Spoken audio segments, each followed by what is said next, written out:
الحمدللہ رب العالمین والصلاة والسلام علی رسولہ الکریم اما بعد قال اللہ فی کتاب المبین وہو اصدق الصادقین وقولہ بسم اللہ الرحمن الرحیم ان الدین عند اللہ الاسلام صدق اللہ العظیم. برادران گرامی، اللہ تبارک تعالیٰ قرآن حکیم میں ارشاد فرما رہا ہے کہ بے شک دین اسلام ہے، یعنی وہ اللہ کے نزدیک اگر سب سے پسندیدہ کوئی دین ہے، کوئی مذہب ہے تو وہ اسلام ہے. اسی اسلام کے لیے اللہ نے تقریباً 1,24,000 انبیاء و مرسلین کو دنیا میں بھیجا. سب سے آخر میں پیغمبر اسلام حضرت محمد مصطفیٰ صلی اللہ علیہ وسلم کو لباس بشریت کے ساتھ دنیا میں بھیجا اور اپنے پیارے نبی کی امت کو اس نے خیر امت کہہ کے پکارا، امت وسطیٰ کہہ کے پکارا. اس امت کا اتنا مرتبہ ہے کہ اللہ کے آخری نبی کی امت کو اتنا بڑا مرتبہ دیا. تو خود پیغمبر اسلام صلی اللہ علیہ وسلم فرماتے ہیں کہ میرے امتی بنی اسرائیل کے انبیاء کے برابر. ظاہر ہے کہ جس کا امتی اتنا بڑا ہو تو اس کا رہبر، اس کا حامی، اس کا پیغمبر اتنا بڑا ہو. ظاہر یہ مرتبہ اللہ نے حضور صلی اللہ علیہ وسلم کی امت کو دیا اور دیکھنے بھی آیا اور آتا رہتا ہے کہ صرف 1450 یا 1400 سال کے عرصے میں اسلام پوری دنیا میں پھیل گیا. دنیا کے بڑے حصے پر اسلام نے حکومت کی. اسلام کے خلیفہ بڑے اہمیت کے حامل ہوتے تھے اور بڑی عزت و احترام کی نظر سے دیکھے جاتے تھے. لیکن 1400 سال کے بعد آہستہ آہستہ مسلمانوں کی عظمت میں، اس کی عزت میں، اس کے وقار میں کمی آتی تھی. ایک زمانہ خود ہندوستان کا ایسا گزرا ہے کہ ہندوستان میں تقریباً 800 سال تک مسلمانوں نے حکومت کی. تاریخ یہ بتاتی ہے کہ خود یہاں کے غیر مسلموں نے اسلامی بادشاہوں کو بلوایا کہ آپ حکومت کریں ہیں. لیکن جس صدی میں آپ جی رہے ہیں، ہم جی رہے ہیں، جس عہد میں آپ سانس لے رہے ہیں، ہم سانس لے رہے ہیں، پھر ایک یہ معاملہ الٹ گیا، بدل گیا. اب مسلمان کا وجود ہی جو ہے وہ دوسروں کے مقابلے میں کمتر ہو گیا. دوسروں کے مقابلے میں عزت کی نگاہ سے نہیں دیکھے جانے لگے. ان کا کردار مشکوک ہو گیا. دہشت گردی کا ایک الزام آ گیا. آخر ایسا کیوں ہوا؟ وہ اللہ کے پیارے نبی کی وہ امت جو امت وسطیٰ کہلائی، جس کو اللہ نے خیر امت کہا، اب وہ امت اتنی ستائی کیوں جانے لگی؟ اس کا عزت و وقار کیوں ختم ہو گیا؟ آخر ایسا کیوں ہوا؟ یہ سوچنا چاہیے. ہم دوسروں پر تو الزام دے دیتے ہیں کہ امریکہ کر رہا ہے، یہ برطانیہ کر رہا ہے، یہ ہنود ہمارے خلاف کر رہے ہیں، یہ یہود و نصارہ ہمارے خلاف ہے. لیکن کبھی ہمیں اس طرح سے سوچنا چاہیے کہ ہم میں کیا خامی آ گئی، ہم میں کیا کمی آ گئی کہ اللہ نے جو ہمیں عزت وقار دیا تھا، اللہ نے جو ہمیں محترم بنایا تھا، اللہ نے جو جسے ہمیں خیر امت بنایا تھا، وہ امت آج اس کا وجود خطرے میں پڑ گیا ہندوستان میں. آخر ایسا کیوں ہوا؟ آخر ہندوستان بھی ہے جہاں ہمارے برادران وطن رہتے ہیں، لیکن کیا وجہ ہے کہ آج جس کو ختم ہوئے دنیا سے پردہ فرمائے ہوئے تقریباً 800 سال کا عرصہ گزر گیا، کسی کو 700 سال کا عرصہ گزر گیا، کسی کو 600 سال کا عرصہ گزر گیا، کسی کو 400 سال کا عرصہ گزر گیا، یہ آج ان کی مزار پر جاتے ہیں اور ہم آپ نہیں جاتے، بلکہ ہمارے برادران وطن جاتے ہیں، وہاں عقیدت سے جاتے ہیں. خواجہ معین الدین چشتی اجمیری کو 800 سال کا عرصہ گزر گیا، لیکن وہاں آج اہل حنوت جاتے ہیں، بڑی تعداد میں جاتے ہیں، عقیدت و احترام کے ساتھ جاتے ہیں. حضرت نظام الدین اولیاء کی بارگاہ میں لوگ جاتے ہیں، مخدوم جہاں شاہ اشرف الدین احمد علیہ منیری کی مزار پر جاتے ہیں، آفتاب شیخ حضرت دیوان شاہزادی کی مزار پر جاتے ہیں، اس سے تمام اولیاء اللہ بزرگان دین کی مزار پر جاتے ہیں۔ تو بھائی یہ آج ہم بھی مسلمان ہیں اور وہ بھی مسلمان تھے، ان کی اتنی عزت، اتنا احترام، اتنا بڑا مرتبہ، اور ہمارا وجود خطرے میں، آخر ایسا کیوں ہوا؟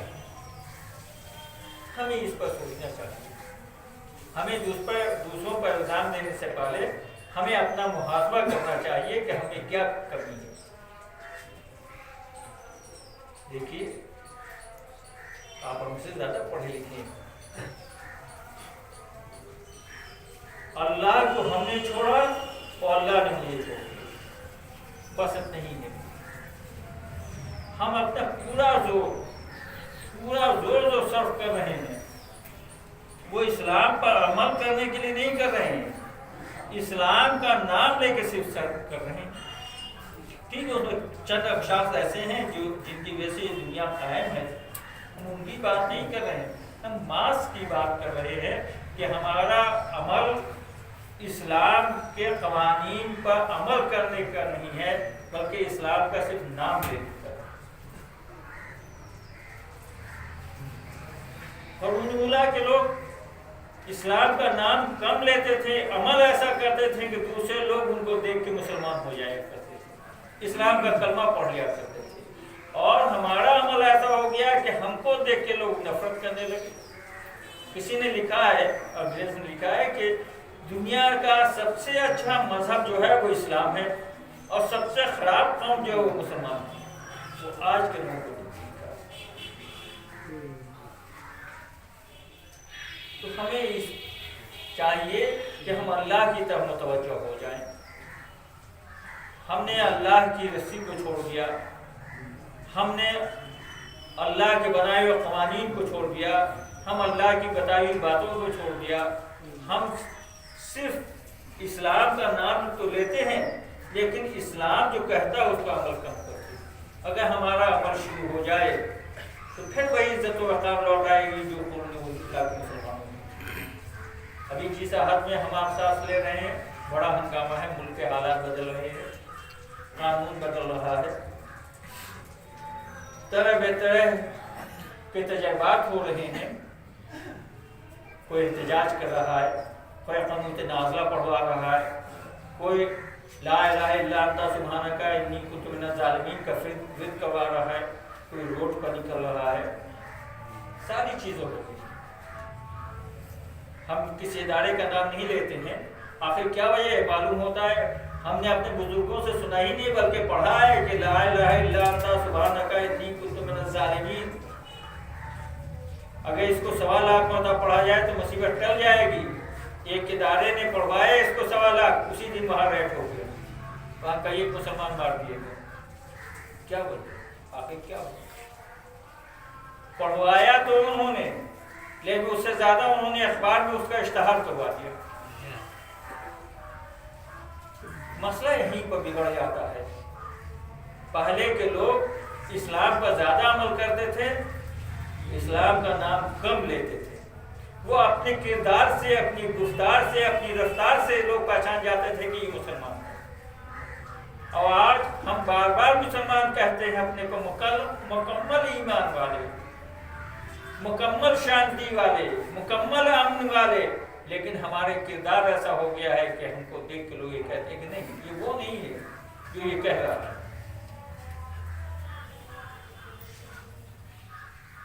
اگر آج مسلمان پھر لوٹ آئے اسلام کی طرف، اس اسلام کی طرف جو پیغمبر اسلام نے لا کے دیا ہے۔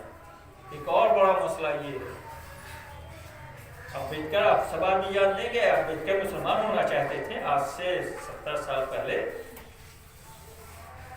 تو نہرو تو بڑا چالاک آدمی تھا، اس نے کہا کہ تو آپ تو مسلمان ہوئے گا تو صحیح ہے، لیکن یہ تو بتائیے شیعہ ہوئیے گا یا سنی ہوئیے گا؟ اچھا وہاں بھی ہے یہ بات، یہی نہیں ہے، اگر سنی ہوتے ہیں تو وہابی ہوئیے گا کہ دیوبندی ہوئیے گا، اگر وہابی نہیں ہوئے، اگر آپ سنی صرف رہ گئے تو آپ بریلوی ہوئیے گا یا دیوبندی ہوئیے گا۔ اچھا وہاں بھی اتنا تفرقہ ہے، لہذا وہ خود ہوتی ہے۔ تو ہم اس اسلام کی طرف لوٹے جو پیغمبر اسلام نے لا کے دیا تھا، نہ جس میں کوئی وہابی تھا، نہ جس میں کوئی دیوبندی تھا، نہ جس میں کوئی بریلوی تھا، نہ جس میں کوئی شیعہ تھا، نہ جس میں کوئی خانقاہی تھا، بلکہ سب مسلمان تھے۔ ہم اسلام کی طرف لوٹے ہیں۔ اور ایک بات بار بار ہم یہ کہتے ہیں کہ بھائی اس زمانے میں صحابہ کے کرام کے درمیان کچھ اختلافات تھے، نہیں تھے تو یہ چار فقہ جو ہوا، کوئی ہاتھ کھول کے نماز پڑھتا ہے، کوئی ہاتھ باندھ کے نماز پڑھتا ہے، کوئی آمین بالجہر کہتا ہے، کوئی آمین آہستہ سے کرتا ہے، کوئی رفع دین کرتا ہے، تو ظاہر ہے ان صحابہ کرام نے اس کو لیا ہوگا جنہوں نے رسول کو کرتے ہوئے دیکھا تھا۔ تو یہ اختلاف کوئی اختلاف نہیں ہے، لیکن اس اختلاف کے چکر میں ہم اتنا بڑھ گئے کہ ہم کسی کو ایمان سے خارج کرنے لگے، کسی کو اسلام سے خارج کرنے لگے، اور کسی کو ہم بدعتی کہنے لگے۔ اس سے ہمارا بہت بڑا نقصان ہوا، بہت بڑا نقصان ہوا، ہم جو رکوع میں بڑھتے ہیں۔ اور آج یہ ہے کہ انہی چیزوں کا فائدہ دوسری قومیں اٹھانے لگے۔ ہم حالات کو بغیر سوچے سمجھے میدان میں کبھی کبھی کود جاتے ہیں۔ ہم کو حالات کو سمجھنا چاہیے۔ ہم جس ملک میں رہتے ہیں اس ملک کے ٹریڈیشن کو سمجھنا چاہیے۔ آخر کیا وجہ ہے کہ جب تک صوفیوں کا دار دورہ رہا، صوفیوں کی تعلیمات عام رہی، تو ہندوستان میں ہندو مسلمان ایک رہے۔ کیا وجہ ہے کہ جب صوفیوں سے آج بھی لوگوں کو عقیدت ہے، لیکن جیسے ان کا زور کم ہوا، ان کی تعلیمات پر لوگ عمل کرنا چھوڑ دیا، آئیے کہ کیا عالم ہو گیا؟ وجہ یہ ہے کہ ہم جہاں رہتے ہیں تو ہم دوسروں سے مل کے رہتے تھے، اور اب ہم اپنوں سے لڑ کے رہتے ہیں۔ ہم عقیدے کے نام پر اپنوں سے لڑ جاتے ہیں، دوسروں کی بات تو بہت دور کی بات ہے۔ خواجہ نظام الدین اولیاء سے نے دیکھا کہ کچھ عورتیں گاتی بجاتی گنگا کی جانب جا رہی ہیں، تو انہوں نے یہ نہیں کہا، نفرت نہیں کی، بلکہ یہ کہا کہ ہر قوم راست راہ دین و قبلہ گائے۔ ہر قوم حقیقت پانے کے لیے، یعنی اپنے جس دھرم کو، جس مذہب کو پاتے اس حقیقت کی طرف وہ جا رہی ہے۔ امیر خسرو کا بڑا اچھا ایک جملہ ہے، تو امیر خسرو سے کسی نے کہا کہ دیکھیے یہ وہ قوم ہے جو بتوں کی پوجا کرتی ہے۔ کہا کہ یہ نہیں دیکھو کہ وہ بت کی پوجا کرتی ہے، بلکہ یہ دیکھو کہ وہ مٹی کی مورت کے سامنے کتنی عقیدت ہے، اور تم اللہ جو یونیورسل ہے، جو ہمیشہ سے ہمیشہ رہنے والا ہے، اس سے تم اپنی عقیدت و محبت نہیں رکھتے ہو۔ تم اس سے یہ سبق سیکھ لو۔ اگر آپ قرآنی تعلیمات کی طرف لوٹے، اگر آپ رسول کی سیرت کی طرف لوٹے، تو آج بھی یہ دنیا جنت نشان ہو جائے گی۔ حالات سے گھبرانے کی ضرورت نہیں ہے، حالات تو ہمیشہ ایسے بندے بگڑتے رہتے ہیں۔ بھائی جس قوم نے سن 61 ہجری کو جھیل لیا، رسول کے نواسے کو شہید ہوتے ہوئے دیکھ لیا، لیکن وہ اسلام لہلہاتا رہا، پھر جس نے سدوت بغداد کو دیکھ لیا، جس نے تاتاریوں کے حملے کو دیکھ لیا، جس نے 1857 کو دیکھ لیا، جس نے 1947 کو دیکھ لیا، لیکن اسلام بھی لہلہاتا اور بڑھتا رہا، اور مسلمان بھی آباد و شاد رہے، وہ قوم یہ 2019 بھی دیکھ لے گی،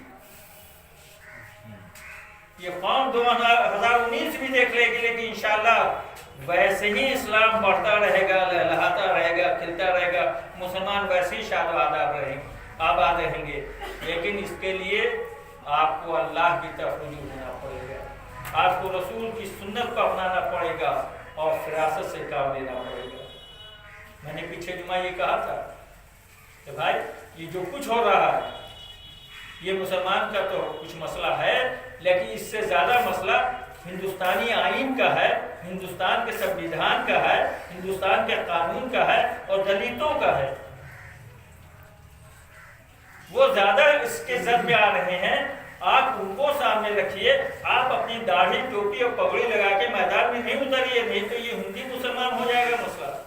تو آپ نے دیکھا پچھلے جمعہ کو میں نے یہ تقریر کی، اس سے پہلے بھی کہا، اور جب مسلمانوں نے اسی پٹنے میں داڑھی اور ٹوپی کے ساتھ نکلے، وہی ہے کہ اسلام سے محبت کم، اپنی ذات سے محبت زیادہ، اسلام کے قوانین پر عمل کرنا کم، اپنے کو بڑھانا زیادہ۔ جب یہ کیا تو آپ جانتے ہی ہیں کہ دوسرے دن ادھر پٹنہ سٹی میں وہ پروسیشن نکلا اور پھلواری میں ریڈ ہو گئی۔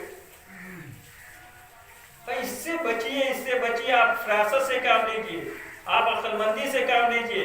آپ کے زمانہ بڑی شاطرانہ چال چل رہا ہے، آپ اس چال کا اسی طرح جواب دیجیے۔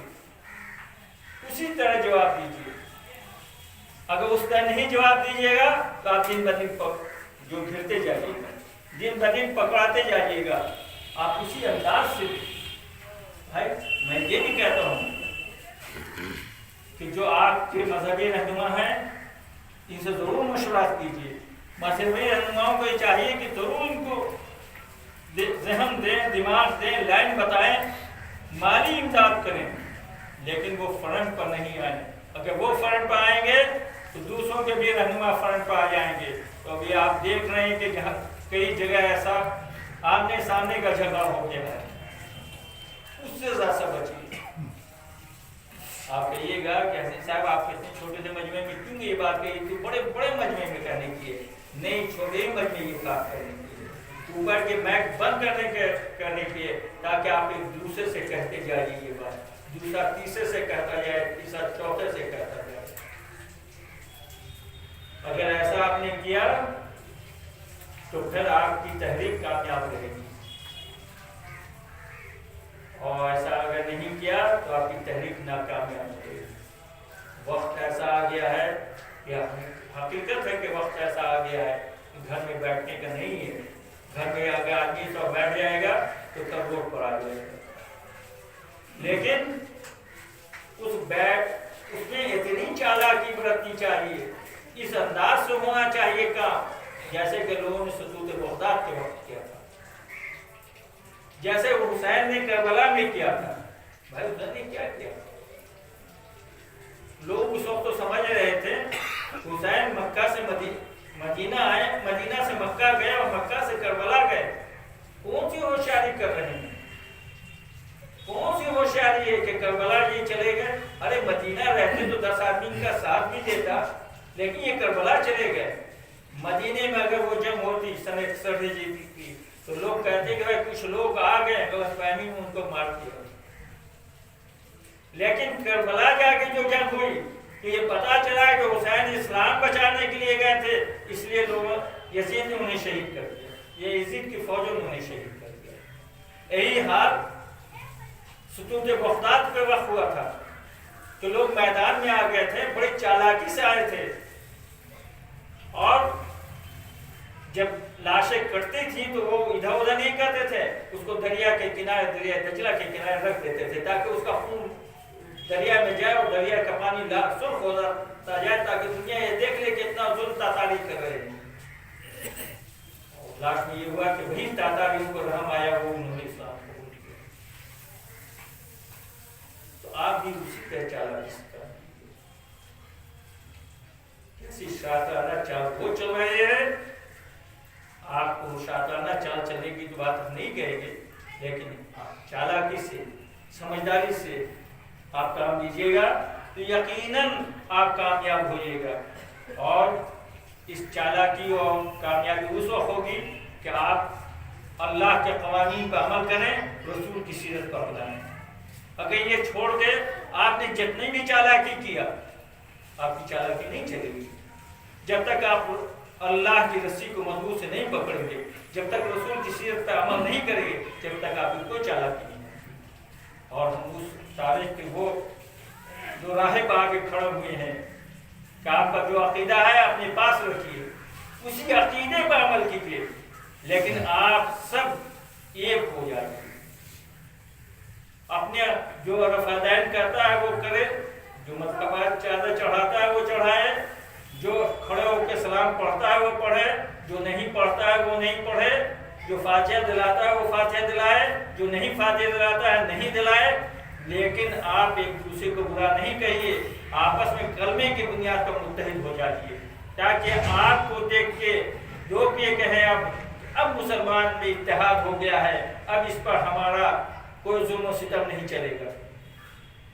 چاہے گجرات ہو، وقت تو نہیں ہے تو میں بتاتا کہ گجرات میں آخر اتنا دن تک کیوں دنگا ہوا، اس سے پہلے کیا ہوا تھا۔ گجرات ہو یا چاہے ابھی کا واقعہ ہو، اس سے مسلمانوں کے بکھر جانے سے ہوا۔ وہ جانتا ہے ایک اسلام جو ہے دیوبند سے پیش ہو رہا ہے، ایک اسلام لکھنؤ سے پیش ہو رہا ہے، ایک اسلام بریلی سے پیش ہو رہا ہے، کچھ خانقاہوں سے اسلام پیش ہو رہا ہے، سب ایک دوسرے طرح کا ہے اور سب ایک دوسرے سے برسر پیکار ہیں۔ یہ بھی نہیں کہ ایک دوسرے سے متفق ہیں، ایک دوسرے سے برسر پیکار ہے، لہٰذا اس کا دوسری قوم فائدہ اٹھا رہی ہے۔ آپ یہ اعلان نہ سے کیجیے بلکہ یہ سوچ لیے اور دوسروں کو بتائیے کہ ہم اپنے عقیدے پر رہتے ہوئے کلمے کی بنیاد پر ایک ہو جائیں گے۔ اس لیے میرا جو کلمہ ہے وہی کلمہ بریلوی بھی پڑھتا ہے، وہی دیوبندی بھی پڑھتا ہے، وہی اہل حدیث بھی پڑھتا ہے، وہی شیعہ بھی پڑھتا ہے، وہی سنی بھی پڑھتا ہے، وہی خانقاہی بھی پڑھتا ہے۔ جس قرآن کو ہم مانتے ہیں وہی سب قرآن کو مانتے ہیں، ہم جس رسول کو مانتے ہیں سب اسی رسول کو مانتے ہیں، ہم جس قبلہ کو مانتے ہیں سب اسی قبلہ کو مانتے ہیں۔ تو اس پر جو ہمارا اختلاف نہیں تو بنیاد پر اختلاف ہی نہیں ہے، اختلاف ہے۔ اس لیے ہم آپس میں کلمہ کی بنیاد پر، رسول کے نام پر، قرآن کے نام پر، قبلہ کے نام پر ایک ہو جائیں۔ جس دن آپ ایک ہو جائیں گے دشمنوں کو کچھ نہیں چلے گا، یہ قائب اور یہ اور وہ کچھ نہیں، سب کچھ ختم ہو جائے گا۔ اس سے آپ بہت بڑی طاقت ہیں۔ اللہ تبارک تعالیٰ ہمیں اور آپ کو قرآن حکیم کی تعلیمات پر عمل کرنے کی توفیق عطا فرمائے، رسول کی سنتوں کو اپنانے کی توفیق عطا فرمائے اور رسول کی بتائی ہوئی باتوں پر عمل کرنے کی توفیق عطا فرمائے۔ تو ہمارے